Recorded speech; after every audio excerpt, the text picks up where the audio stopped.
June ni somni pani ni lai ni sang ni somni pani ani e Mizoram Zonal chung kwa zong te du sangna chipai kan buk chewa tun lain chiat to na thina chi sang a thleng tam hle mai heng kara hian in zawa in him le dam taka lom zel turin du sakna sang ber kan hlana cheu thing sul khuwa pi vanlal ruati chu an riana thlama thi a hmu ania hemi chungchanga hian soi neu atam hle maya thu chiang zok hriat tumin thing sul uan VCP Mizoram Zonal chuan kan be popa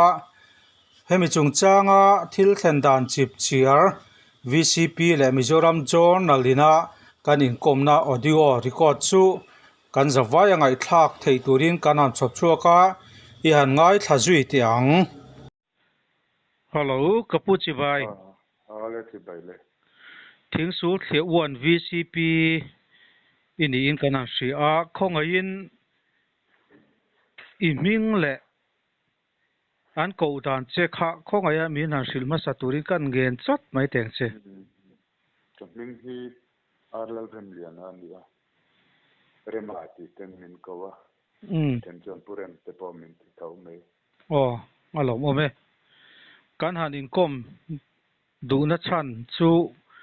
ama kan lo soilok to ang khan in kho huam chung tuiri ni bul thama pi vanlal ruati thama abo ral ni in kan lo hria aruang kha ari apui in hun engawma chen alo ompui tua in han mu chua meu kha chuan aruang pok kha alo rim che to ni te in kan ran hria tin khami chung changa khan han zo chiana han kom chian che kan han du kha ni a thil lo thlen dan le in hria dan te khotlang ina in han buai pui zui tak dan anga te kha man mo vak lo hriat thei tur si khan chip chiar ang reng deuh tak po khan apoi lowanga soi tur om chia I ngai te min han soi sak turin kan han ngen masa teang che along ome nimin thole ni som ni pakhat chonidar khat le achan be khan thing sul khel VC1 or VC2 VC secretary hian phone call adonga tuiri ni a vanal ruati khama athi a chu tuiri ni lamatangin information andon kha VC2 VC secretary chau kha biapo thei number sateng lam kha alo ne wangin ke mani lampo bes masalovin VC2 secretary lo bia a anina siat vele menon phone ngala ke ni hi khochunga na tok ten kan lo uma chuan arang the angin kan we me swai tu te kan member pui te an phone ngala tin an chung te po kan an be pop ngala rong lag dan tu kan han ngai tu ngala kan we me swai tu te ne te chuan bong kon police po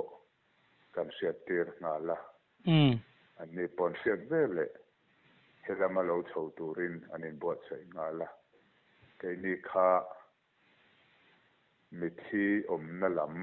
a arang the anga rong la turin tanin bot sai a kuang inatangin kan ken ngala ta chuan turi ni atanga information don petu hi pumuana kan bisitu lama chung kwa omandi a nimin thole ni khan thing sula tangin thing sul kya tangin turi ni a hian na thoka ramriak turin anau tin nan chuak tha a ta chuan ani zukal hian vanal ruati khama athi aruanga tin amaria pui lal puya tumi ne na tang chuan ruanga lo pui thu velte aron soi atanga sia kan ni a pumuana chuan kongpeng te kan hriat lowa an rena te kan hriat lo lo bangin an autte ron tir leta kongpeng a chuan min lo changa chuan kanin mu vele konga chuan min suai tha a ti han han soi tel kan mi tha thiam thei dan tu chu champhai kai tirini champhai kai khen ma kilometer thum vel bor oma pen kong thang lama tirini lampanga hian an de na chu oma motor kong puya tanga zukal le na tur hi kilometer khat le chan vel bor thang vanna ruatite ria na tham na hi ani a chuan ke ni kan han kal tha a choma sa sei kal tha meng u kan han te kan han kal tha ta chuan nau te chuan pumuana nau chuan min suai tha zela kan se ten tha khian pumuana le amaria pui lal om pui a hi ama vanal ruati ruang chu an lo om puya tham ko ta men lo chema nga tanga lang me ni wangin ke ni po kham chunga lut lovin le ka tang le kot tanga ama ruang kha puana in ko kha mu thei me ni wangin in po ni sela police kan po na an lo thlen huna police ten an tiang angin ke ni hi chon engma nu ma lo nei lo phutang u kan tia kan lo ma ka ani po tuang takin police te pon lo kala ron khenga ti tu te an han ti zunga ti chuan kanin hon chho khua alama kanin hon chho ta ni tin ama puya hi kan han khen sa te chuan dan chin te kan han zot ve poka en te ka thing en te ka nei siat ti te kan han zota ama hian pathian ni zinga khan jana pokan mo pathian ni zinga hian ka zing tho hi alo thi to a apang polo dai bek to a atia en ti khun vela ngei thoang dan ti khan sana kan nei lo wa phone po kan nei lo boka dar nga vel bor jing dar nga vel bor ani karinge atia chu ama are puilal om puyan athi asiat masal ber chu ni a ni zana ten mu tha em ama hi in soi sel na nem te kan ti a tin ama kar te po hian an lo rial to a rotuayan khora tin an ri an hi mi huan en kol lutuk to lo tham po tha to lo deuh me ram noi deuh dup me a hian an riaka chu an rotoi khor te po aizol lama te po ron kin kha in aizola te po zo sala chu mi ron hole chuan zu ron hon ani ome chu azu hon chu an in do na en vakti lo kham an kan deuh ani ome chung bela chuan ama khan zo po khan thil chiang thap kha se le the lo pathian ni zinga athi ani ti siat khan chun lama arwang chula om puya chonu lama chu champhai kai bula in tlem te oma khian a han chowa an re na takatang hian kordung leidunga chun kilometer thum vel po ani ome champhai kai hi chuta han kal chuan han suri te po aril ro chun adu aniang han report te po thingsul thia khua han biak po theina number in name ten tia amaro chu zual ko na atan ti kha asoi tel silova ama kha khatian zo khan tu mana lo uksa vaklova thingsul lampo be tang ta chong lo chuan a ta chu ta tang chuan khothim nuwa an re na chuan a le thale ta han kal na te like te po ka ho tha khwa tim to wangin na ti a chuan tho tran zan ot chol ni zan ani chu taw a chol ni zan a chuan a han aria ka thama chuan a bula chuan a mu ve me a tho tran zinga chuan tho tran a an pui le ri a tho tran an pui le chu ni leng in pui a kan VC member te turinia kan na tho thilakal te khan tai lama chami pui atanga pen thang na bula chuan kan mu en te motor atangin an lo pu zoi ni ome mi pui han puna khate han soi te po amaril ro hin du naril ru chu pu amaro chu ril ru khong taka te me ngam taka han soi ngam na kha atong che lo po ni mai the khate han chau le kha khate han soi na tu kha mu lo ni a lu khale ta tho tan zan chu thama bok chuan a riak khale a arim kha lo nam to awangin a bul lo dewa a chen kan mu son dewa a tia chuan ni china kan soi information ron pe tu pumwa na te kha an ron riak don tho ti ka sia ta wangin an ma ni hi ka lo silang ti ril ru ka pu a tia pumwa na te ria na tur le an de na inkar an tham an de na inkar hi kilometer khat don chu niang chu ma chuan chu ta chuan pumwa na te re ana te po ji nga alo pheya ni pumwa na te nen chuna in bia pumwa na ne na han suan te po aril ruo kha ama arin ain ria kan lo tama vai te nen an lo nuk ta ga khan a soi lang ngam lawa tin an han ti ho na tangin an ma ni dal puele wanal ro ti te ria na lampanga hian na thokin an ron chok phei don thoni ti te kha an sei boka chuan a ho phei le a an ria na thama chuan chu pumwa na te chuan kongdung lo tur ka pinan ka phei an kal pheya tham chun wa po ta ni kong chak lu ka kong atanga tham chua than lang mai thei kha ni bangin chu kong atangin an mu theya kata khana ma pon lo sila kita tang chuan pumwa na chuan thingsul khe alam chu information ron peta ni ani tak chu ta chuan thil pakhat han zo che kan du dewa vandal ruati kha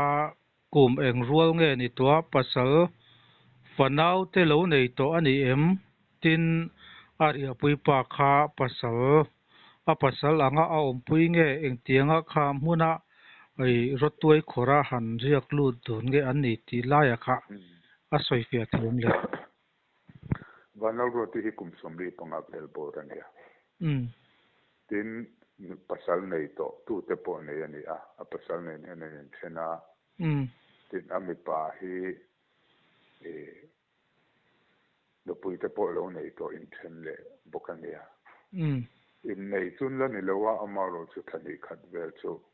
an lo in zui ve ni omena te pon lo thok howa ti khan arem changa te pon lo in lo dun thina ni ome ani takku ai takka kan veng ne nei nei ti lo wangin an din mun khachian takin kan lo seto big si lo khatina kha ani le mo ta khan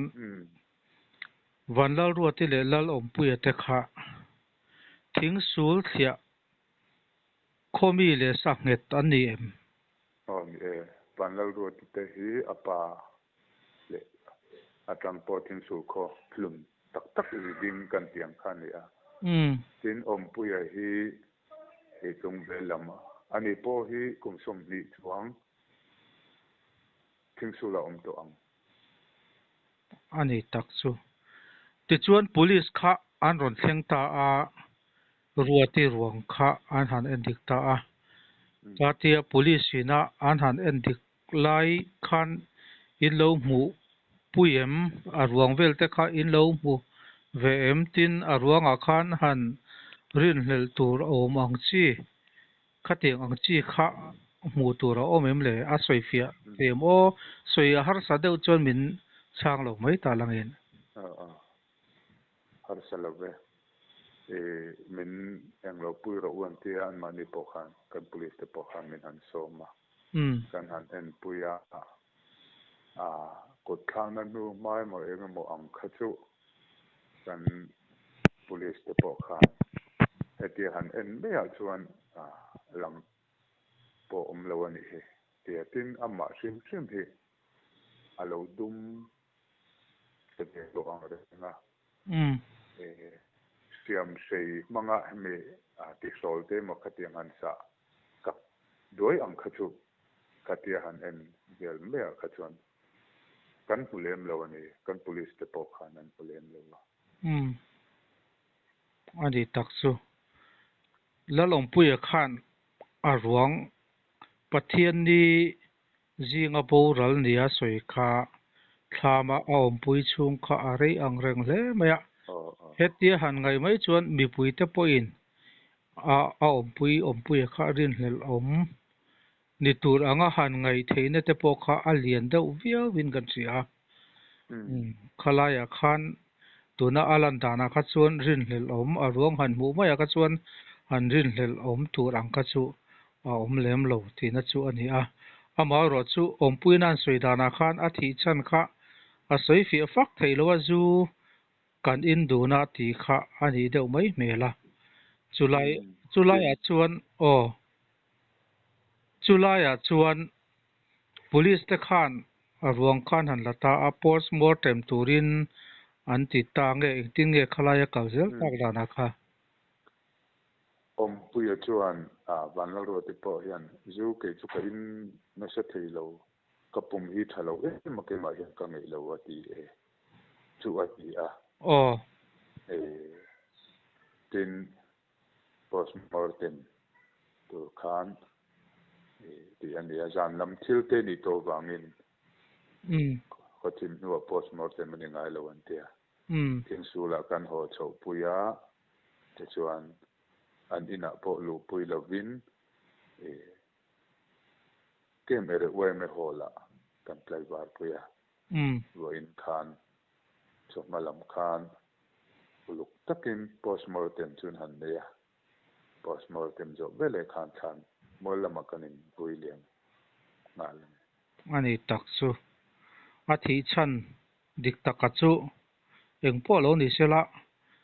damdoi lama kan mi thiam te kan doctor thiam ten post mortem result alo chua atangin a thi chan dik taka kha chu a hriat chau don ni tura ngai ta ilangin nakin na a thi chan dik tak chu alo la lang mai tura ngai ta ila kut thak wanga boral nge zu in wanga boral ti te po kha ala hriat tura te po ngai ta ilangin thamai ome police case ani chhoto dona tiang khan thu han soi hoi lutuk po kha a thaber lovinarin oma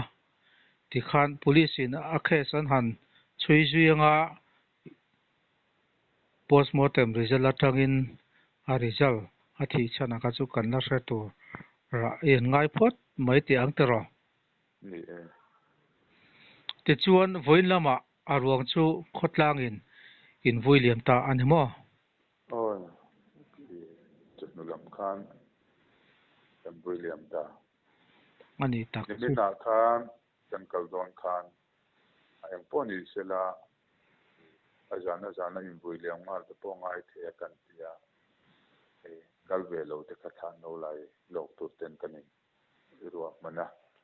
pon lo lai diama ani tak chu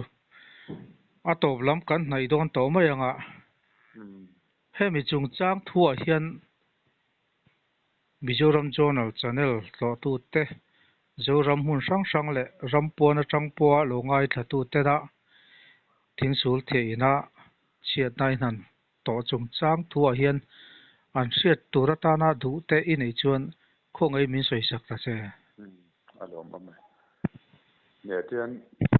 yang bawro kan hisab ne lo kan han tonga abekin ka wai me suai tu te tin sul tang wang bi si te le wai me suai tu te an siat vele an ron liam pe ngala tin police te po kan lo siat tira bong chang lovin rang thiang berin an ron thleng chho ngala khotlang kan thalai rual te ler thei nei na phut let nei lovin an ron tho chu pe heti hun lai vel bori ro khasur asur tampiana chung nei lo pick up vela te khan an ron chuang thatcho meya khami apmun lam ron pan khan chu mi in pek na tin mi zo to mai na lu tak mai kha kan mu thar le ni te pon kan sia lom om khatia kan wai me soi tu te kan khotlang kai soi tu kan bc te tin ka seng khan su tang nom bc te len wai me soi tu te an chunga kan lom tak zeta tin henga hian thala lo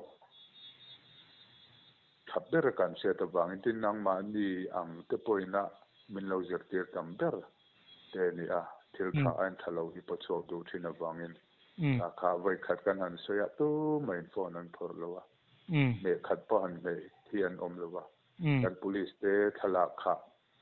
enge adin mun ti po an han en bel bora mo ve phalo poin khmo ko lo en chin an ti reng pon om lowa an set to chin kha chu kan sil sianga kan pong me ang tia khan an in dong ro an pom thlap me thu ta ka khatia kan khotlang tlangwal rual ho ten om kha amin tiloma tin kan siang khan tiang bo ro le tiang til hi khengzen zen lo le kan la set ngai lo thil te ni ngai to na thalo chung te lama tangin mo tlangwal rual ho tang tin mo han phol huta poisak nei lova ngai to chiang mang lo mihring nun na te po thi rap thak to na kalaya in la bel boro te poi kho thren khata hi chona lo om ve zeu to ni e soi tu ro po zeu mai o em khang konga khan thia chung te khatiang ho to kha an ru na don ti chu siat ren kan po pui te ba se an lo kala u nau te a papa te pon lo kala an ru na ngoi ti kan sia ko dang soi tu le wai me soi tu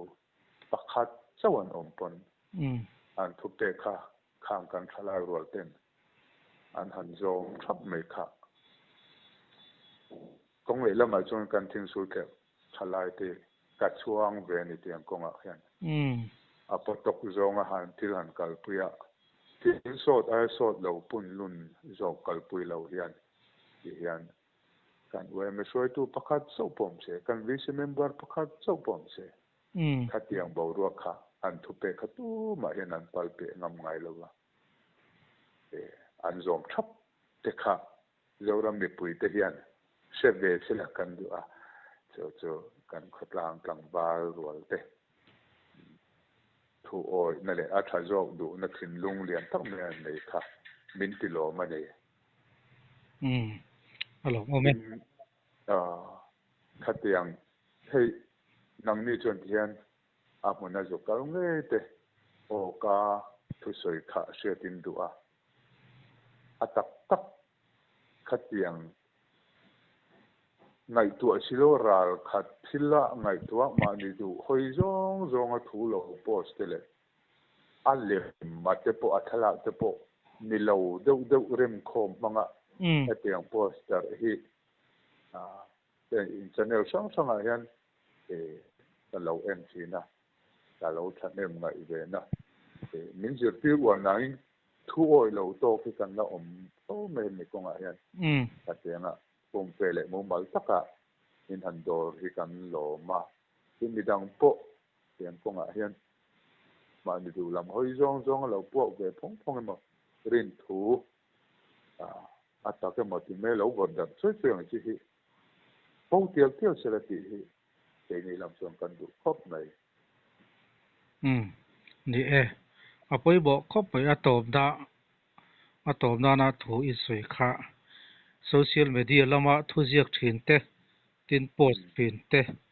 khateng te po in hemi kan in kom na hi an lo ngai thla fu ve tura ngai tai lagin ngai poi mo sam se la tha khop mai ole atop nan ti to tai lagin thing su khotlang in chia tan han to ka pi vanal ruate chu be sei lo deuh mai in a chan po tun din mona chuan la hriat mu mal thei lovin a han boral ania a kal san tak a chung te a fa te khatiang a kal san tak a chung te zong zong kha Mizoram Journal chuan kan tor pui tak zet ani ti kha kanan soidu ani tin thing sur wan VCP in kom na hun thatak bai Mizoram Journal te min han pe hi lon thu kanan soibok ani ni po kan lo me